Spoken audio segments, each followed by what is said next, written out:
What's up, y'all? It's your girl Vashti Denise, and Beyond the Gates is opening up some mess. We're getting somewhere, people. Are you watching? Okay, we've got some developments with Martin, but I'm frustrated because they refuse to tell us exactly what happened. I mean, my goodness, can you just give us the full flashback so we can see exactly what went down? Because for this man to have the type of audacity that he has had coming at Martin and the Duprees for this money and this long term blackmail that he is planning on doing to them, yeah, it had to be pretty bad. It had to be pretty bad. Now, apparently, we have an Ocean's 11 situation going on. That was a reference that Joey actually made when all of these men got in the same room. Apparently, all of them had a hand in making sure that Martin got off scot free. Of course, you have Vernon. He's at the top of the pyramid because he is the creme de la creme, okay? He is the shot caller, the big baller, okay? And he is the one that summoned everybody. You got Bill. He called himself the fixer, which I kind of liked. Okay, I like that. He said, "You don't need to know my name, bro. I'm the fixer," and that's real. He has definitely played that role for the Duprees ever since he's been married to Danny. So he falls into it very well. And I was actually glad to see him outside of the cane in the hospital. I'm glad that he's getting better because I kind of like Bill. He brings a certain pizzazz to the show that I enjoy. What I love about this dynamic is you see how everybody plays the Dupree game, whether they like it or not, right? Yes, they have the money to make things move, but they have the power.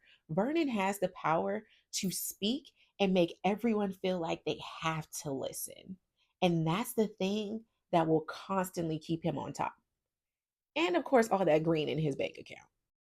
And of course, they have Joey up in there because he just does everybody's dirty work. I think he's upset with that too. Like, as a businessman and a man with some money, I think he wants a certain level of respect that they refuse to give him. Like, even his encounter with Bill for that one moment when they were waiting to give the man his money, and he was like, "Oh, we can go into business together." And Bill was like, "Bro, what do you mean business together? I have a legit business. My name is on a door. Like, be so for real." Yeah, that hurt Joey's little feelings for sure. In the process of piecing this whole story together as to what actually happened, it was quite interesting to hear that Ted was the one that did plastic surgery.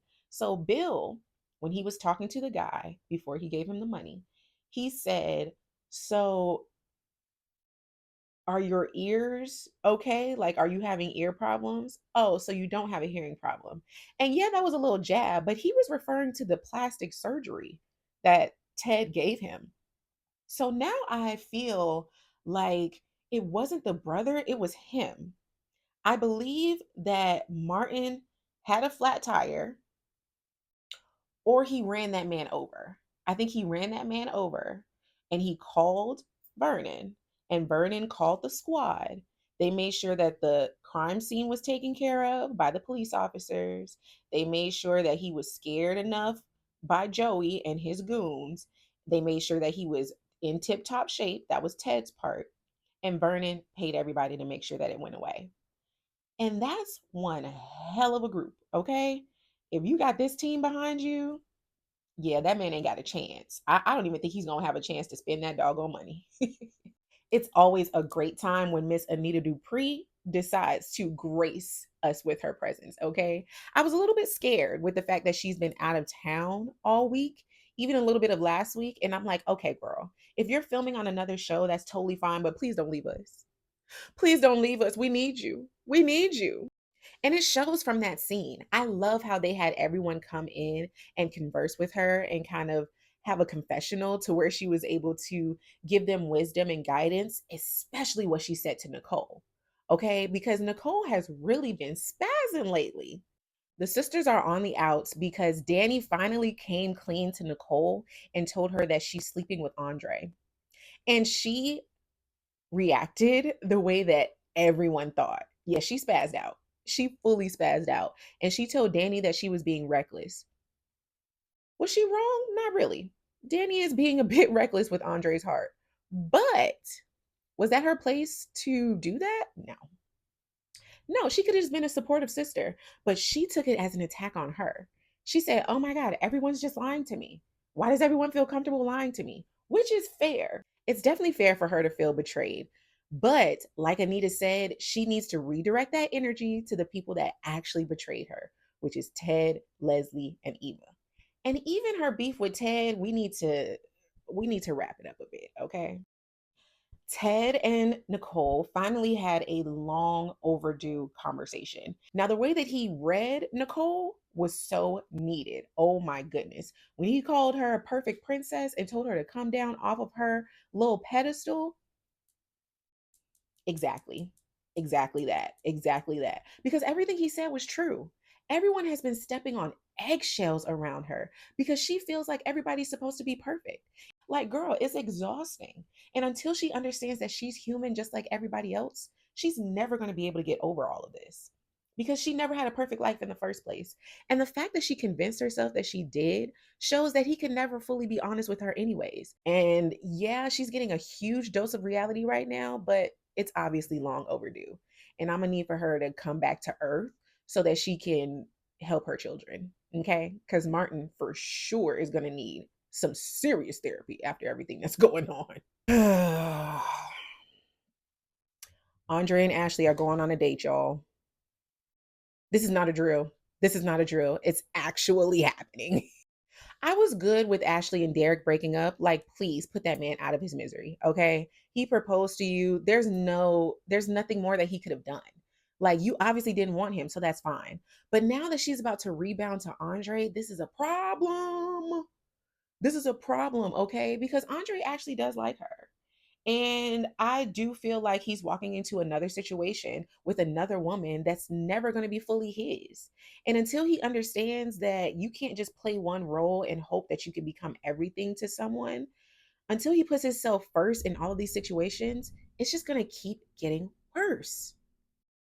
But I did see in that preview for next week that Danny walks in on their first date. And yeah, it ain't going to be cute. Hurricane Danny is on the way. Okay. And you know she don't play about her man. Watch out, Andre. Watch out. Speaking of Danny, oh my goodness. This trio right here definitely threw me for a loop this week. Her and Bill walking down memory lane was really cute, and I really appreciated him giving her the apology that she deserves because, yeah, he treated her completely horrible. And I think his conversation with her is what's happened with a lot of couples like around their age. Like she was like, I thought you were just going to go through your midlife crisis and I was going to help you through it. But you left me. You actually left me. Like that wasn't in the plan, bro. Like, what are you doing? And he acknowledged like, yeah, I didn't think that you were going to help me out of it. Like I didn't think that you even wanted me. Like I thought that it was just over. And that miscommunication is really sad. It's really sad because it just shows like when you have a partner, when you're married, you have to be completely honest when you're having these moments and these thoughts of like, oh, I'm over it. Like, I want to get out of here because you never know what your partner is thinking and what they're capable of. Like, they could really show up for you like you need. And you're supposed to do that when you're married. Like, this isn't just a regular relationship, this is your wife. You have two grown children together. Like, yeah, you were supposed to confide in her, not go find a younger version and act crazy. Like, dang, Danny did not deserve all that hurt from him, but I'm glad that they got to a point of understanding. Now, little Miss Liar right here, yeah, her days are numbered because the fact that she refused to have an ultrasound and then lied to Bill, like, oh, that was the worst lie that I've ever heard.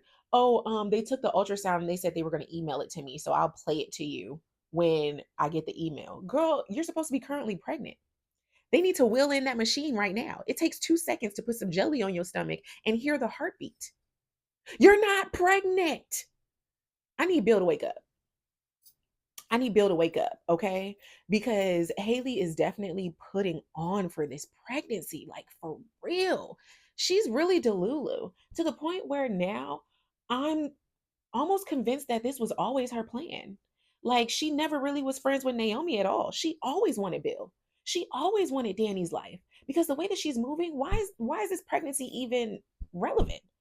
Like your husband obviously loves you. Bill is not going anywhere. So why create a whole fake pregnancy? Because Your cracks are showing, boo.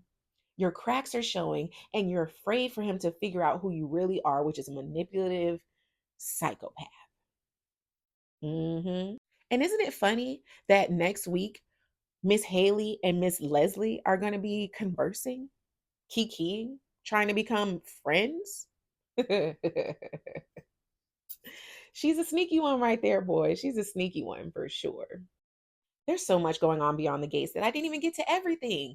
Cat's in love and almost about to be in a love triangle because who knows if she's going to go back to old girl because she just confessed her love to her. Jacob and Kat are this close to getting Leslie in jail. Like that evidence is starting to pile up for real. There's a lot going on. Kat and Eva might actually be cool at some point. I don't know when, but them working together through Ted is definitely helping the situation. So yeah, there's a lot going down. I am really enjoying this show. Let me know how y'all feel in the comments. Let me know what you think Haley is going to do next with that fake pregnancy because she's really bonkers right now. And do you think that they're actually going to get Leslie or is she going to wiggle her way out of this too? Let me know. And we'll meet next week because I'm definitely watching Beyond the Gates.